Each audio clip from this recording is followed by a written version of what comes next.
Hi friends, welcome to believe my self. இன்னைக்கு நம்ம சூப்பரான இஞ்சி பால் எப்படி பண்ணுறதுன்னு பார்க்கலாம். அதுக்கு ஒரு மிக்ஸி ஜாரில் 100 கிராம் இஞ்சி எடுத்து தோல்லாம் எடுத்துட்டு இந்த மாதிரி சின்ன சின்னதாக கட் பண்ணி போட்டுக்கலாம். கொஞ்சோண்டு தண்ணி சேர்த்து இது நல்லா சாஃப்டாக அரைச்சிட்டு வந்துடலாம். பாருங்கள், இந்த மாதிரி அரைச்சிக்கலாம். ரொம்ப திப்பி திப்பியாக இருக்கக்கூடாது, அதனால நல்லா அரைச்சிக்கலாம். அரைச்சிட்டு அதை இன்னொரு பாத்திரத்துக்கு மாற்றிடலாம். ஏன்னா நம்ம இப்போ சுட வைக்க போகிறோம். அதுக்கப்புறமா அரை கிளாஸ் தண்ணி சேர்த்துட்டு இது நல்லா சுட வைக்கலாம். நல்லா கொதிக்கணும். ஒரு 10 நிமிஷம் போல் நல்லா கொதிக்க விடலாம். நல்லா கலந்து விட்டுக்கிட்டே இருக்கலாம். விட்டுவிட்டு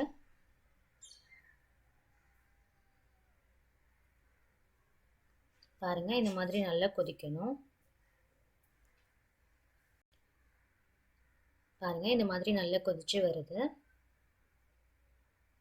மினிமமே 10 நிமிஷம் போல் நல்லா கொதிக்க விடணும். எவ்வளோக்கு எவ்வளோ கொதிக்குதோ அதுக்கேற்ற மாதிரி நல்லா எசன்ஸ்லாம் இறங்கி இருக்கும். அதனால் நல்லா கொதிக்க விடுங்க. இந்த மாதிரி நல்லா கொதிக்கணும். இந்த மாதிரி நல்லா கொதிச்சதுக்கப்புறமா நம்ம இதில் வெல்லம் அப்படி இல்லைன்னா நாட்டு சர்க்கரை சேர்த்துக்கலாம். 2 ஸ்பூன் சேர்த்துக்கலாம். நான் இன்றைக்கி வெல்லம் சேர்த்துக்கிறேன்.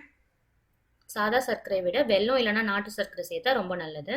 அதெல்லாம் நல்லா கரையட்டும்.